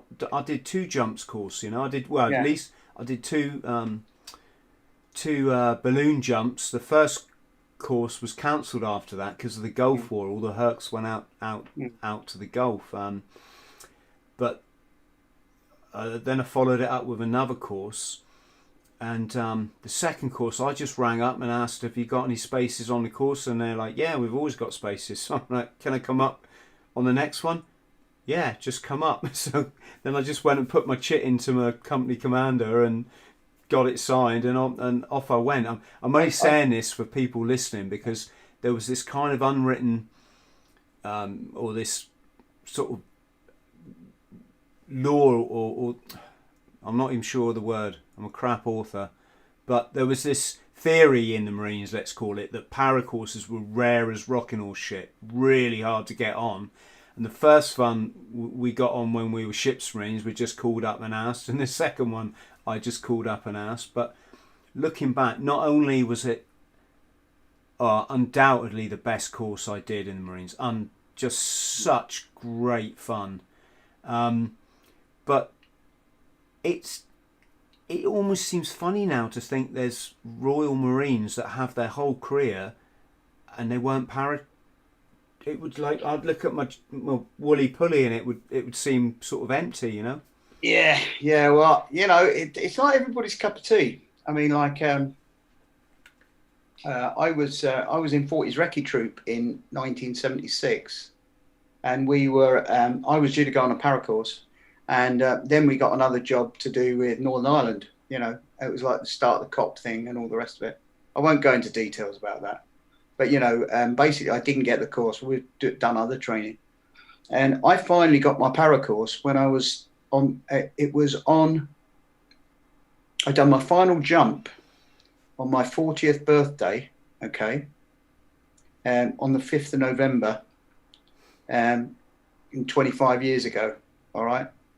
And it was the best day of my life, mate, you know, seriously, because it's something I always wanted to do and I loved it. So I was doing, it's because I was at pool, because I was working with shaky boats, and I was in a thing called CTW, counter-terrorist wing, and obviously I was doing the unarmed combat stuff. But I know the lads were great. You know, I was doing water jumps with them. You know, because you can do a water jump without having done the paracourse. So I was doing all the water jumps, you know, over Studland Bay in the summer, and it was just such an amazing experience. And now I obviously went to the thing, and I can remember standing on the ground, 40th birthday, just got my wings, and I shouldn't have got it because that I was well over the age group, but we fiddled the paperwork. So yeah, I did. I just loved it. And I got and I kept my parapet as well, which was good when I was doing other things. Just a very quick aside, but they used to take the balloon around the units around the country to let people get their jumps in, and then you get your parapet, right? They took it to 4-5, and all the lads were like giving the other lads their woolly pulley with the wings on and going, right, just put that on, right? What you do, arms across your reserve, and then jump, yeah? So all these Marines are jumping out the balloon, and the PJI, the parachute jump instructor's like, there's a lot on this unit. Are you sure that guy's done his paracourse? Because they're all going, Geronimo! Doing somersaults and everything. Very great question here from Jordan, which fits right in to our chat. Bernie, do you know any paras that went SBS? No, although it's I don't know, but I mean when I was at M Squadron, it was a different setup because I wasn't obviously I wasn't a badged SBS guy, you know, I wasn't a swimmer canoeist, I was an attached rank, and we had a whole troop of guys that were attached ranks. We called them the Black Troop, so they were just. They were basically very, very fit, you know, very sort of switched on Marines. Okay, you know, and that's what we had, and it was just before the joint selection. So one of my jobs was getting the troop ready so that they would go on selection at the end. Okay, and the joint selection started, I think, about 3 months after I left. And the guys done really well. My troop done really well on the joint selection. What happens now is you do your selection. Okay, you do a test week where they put you through your paces. Okay, actually, my mate's son is just about doing it, and he's in the Royal Irish. So you do an assessment week for a week. Then you go and you do the joint selection. During that time, you can decide what you want to do, okay? And you can change. Now, he's decided, my mate's son has decided that he's going to go SBS. There's army guys in the SBS. We've had Gurkhas in the SBS. We've had all sorts of people. But there's no now...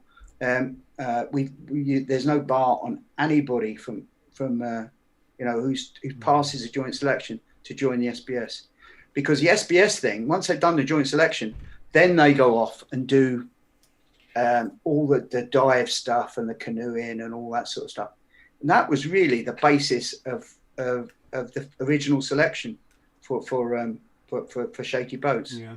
Well, so they'll do things like the 30-mile canoe. They do the portages and everything after they've done selection.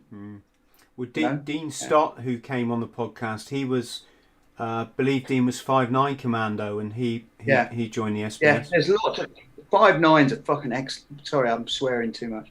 5'9's an excellent unit. You know, 148, brilliant blokes. You know, I mean, there's some really, really good guys. You know. Do it, and they come from that background, same background. Just want to give a shout out to Connor, who was the guy that asked the question that I couldn't remember. Someone mentioned reading. Brian Davies mentioned reading a book by Max. What's his Max Hastings, isn't it? I got his book up here. Yeah. A book about Top Marlow House, which was. That was CMLs. Yeah, and that was one of... I knew people who've done that. Actually, my mate just down the road was on that raid.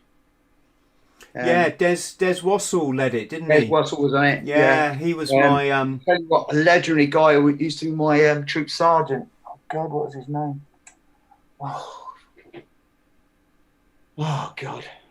Oh, I don't know, mate. It's gone. Yeah. It'll come to me. I mean, yeah, some real good characters, mate. ML's good lads, good lads. Yes. And there was a black lad on it as well. He was a brilliant guy. Trying to think of his name. It's gone, unfortunately. I think that's my age rather than anything else. You know what I need to do. And I saw Des Wassell died. I saw. Yes, yeah, he did. It was a brilliant bloke, mate. Yeah, he was a very. Shiner Wright was a troop sergeant. Who was a big Londoner. He was just amazing guy, absolutely amazing guy. Yeah, he died. He died a couple of years ago. That was really sad, because he was such a character. Mate, but you know, when you get to my age, they're dying like flies all around you, bud. Yes, we've all got to go sometime, haven't we, mate? Do you think about that at all? No, I don't. I think, you know, part of I think I've had an advantage in some ways because, you know, having seen so much, having seen your mates get tagged at 19, you know, and working in environments when people are getting killed all the time. It's just, I think in a way I'm sort of living on borrowed time anyway. Do you know what I mean? I just think, well, fuck me, I'm doing okay. Do you know? Yeah. Yeah. You know, I mean, like, I'm mid-60s and fit as a butcher's dog. I haven't got, you know, I still run, still train, still, you know, I can still sort of, you know, squat what I used to squat and deadlift what I used to deadlift. So, you know, until I start falling apart, my son said to me that, who's a big fitness freak, ex-Marine as well. He said, Dad, he said, you'll probably die doing burpees in the gym. And I will. Hey, I'll probably die on a live podcast, and that'll be funny because I'll just be like that. And then it'll be live for, until Jenny realises I've popped my clogs. We haven't really scratched the surface of half the things, have we, mate? We'll have to do this is the thing, Bernie. A lot of people come on, you know, on as a guest, and I think there's a lot of preconceived ideas about what's the format going to be, and some people really worry about it, you know. And I just say, chill. We're just going to chat, and because I know it's going to be like this. There's so much we can talk about. But I want to cut it there because otherwise, if it goes too long, people won't watch this chat on YouTube, right? Because obviously, can I just do a shameless plug for my books? No. Please do. Just before you do that, just want to say massive thank you to Marty Stalker, my producer, and your good friend Bernie for originally putting us in touch, and also suggesting you come on as a guest tonight. So thank you, Marty. Thank you, Marty, mate. You're an excellent guy. If you're there, bud, okay, I owe you a couple of Guinnesses. Mm-hmm. So yes, let's talk books. How's the writing going?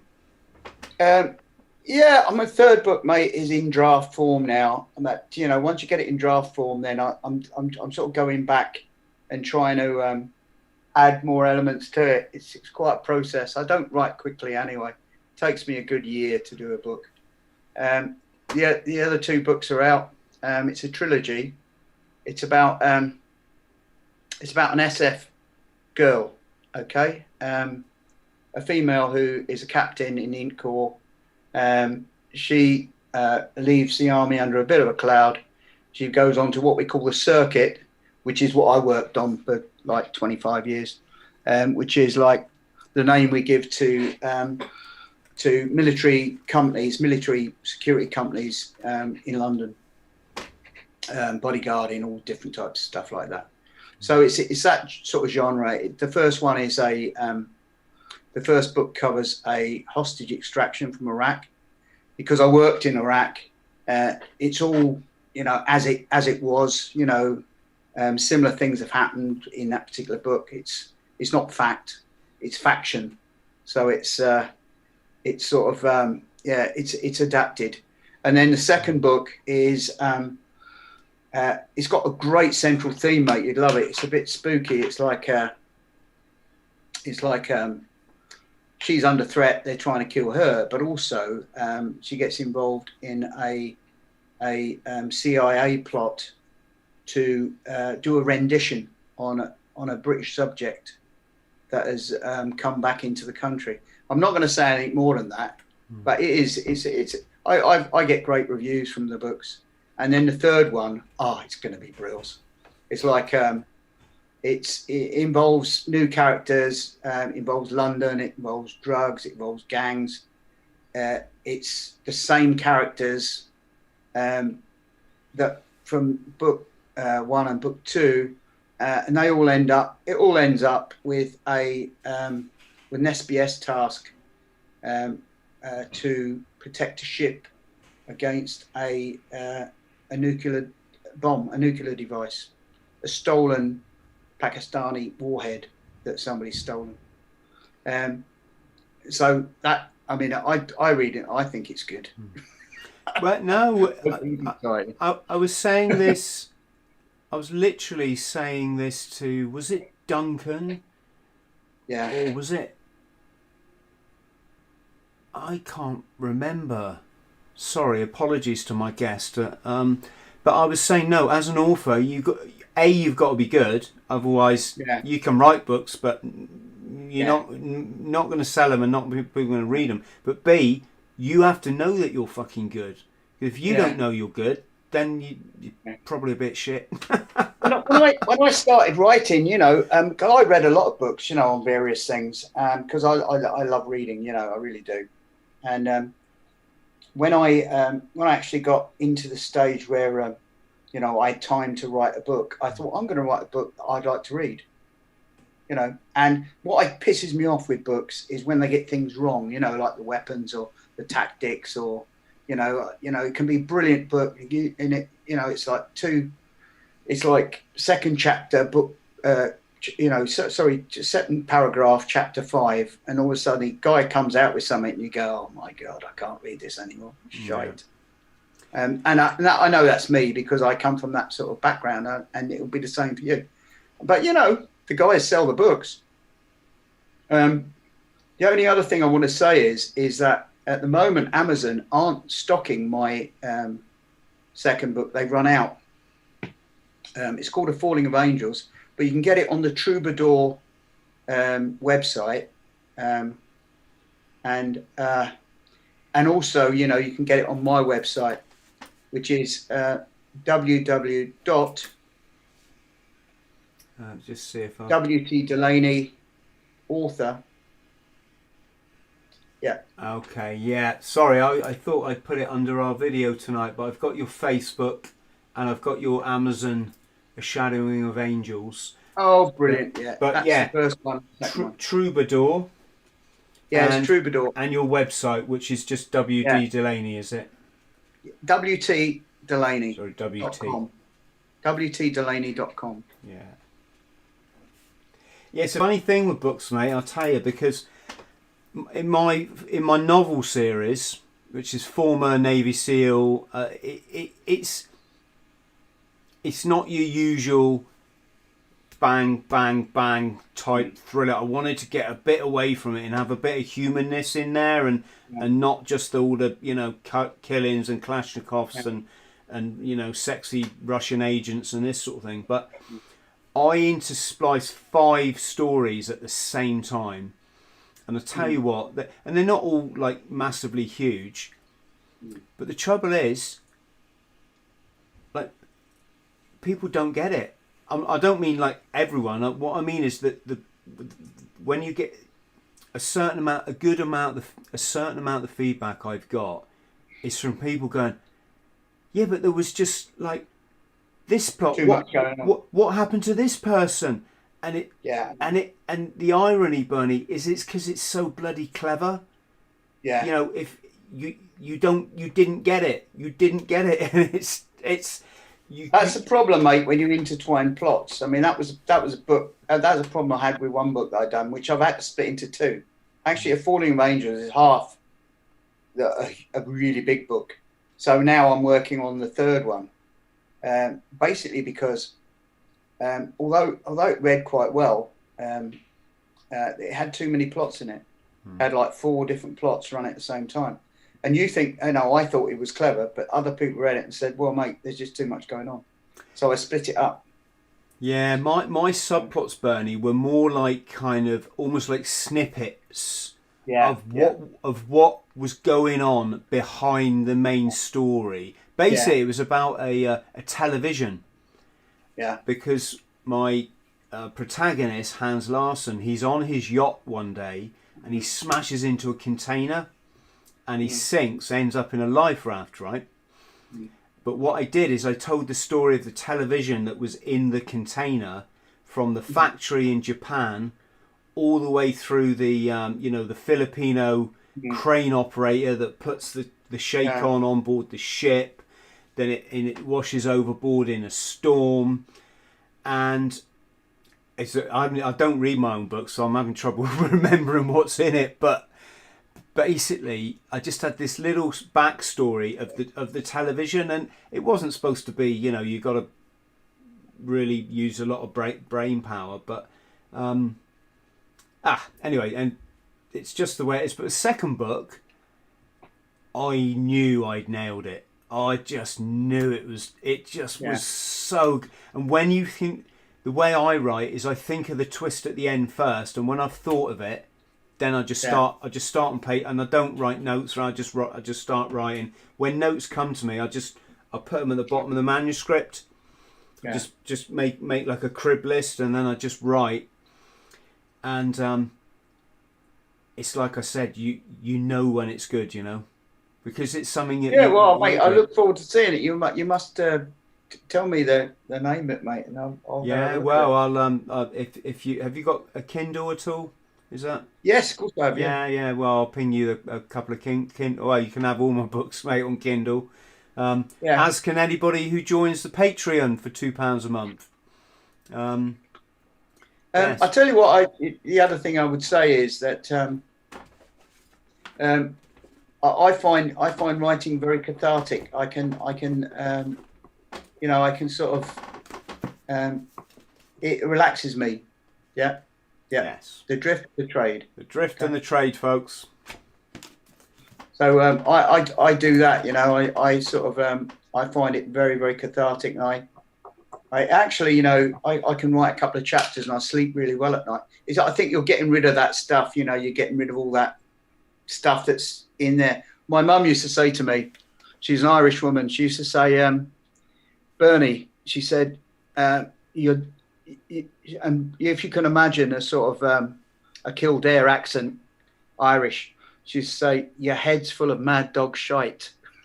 And it probably still is, to be honest. Yeah.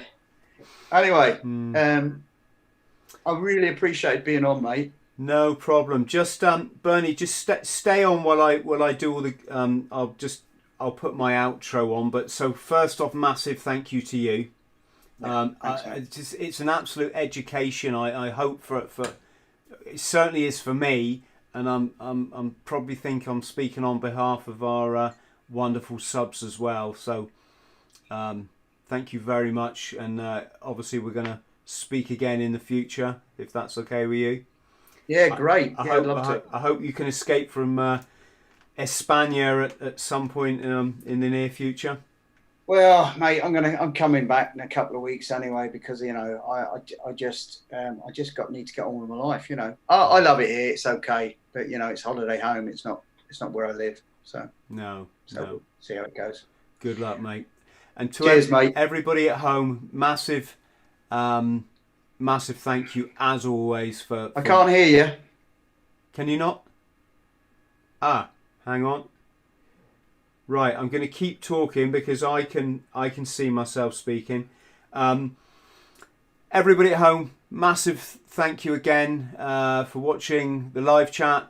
Thank you for the donations, folks. That's really kind of you. If you could like, subscribe and share, that would be amazing. And see you next time. Hello, friend. I hope this finds you well. My name's CHRIS THRALL. I'm a former Royal Marine Commando, and I fought my way back from chronic trauma and addiction to live, work and travel in 80 countries across all 7 continents, achieving all of my dreams and goals along the way. Now I pass my simple system on to other people, but I can only help you if you like and subscribe.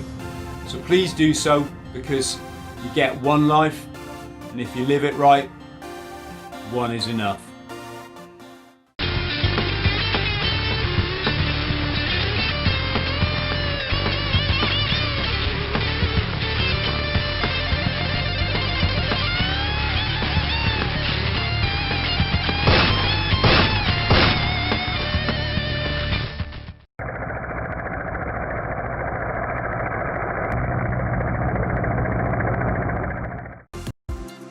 Hello friend, I hope this finds you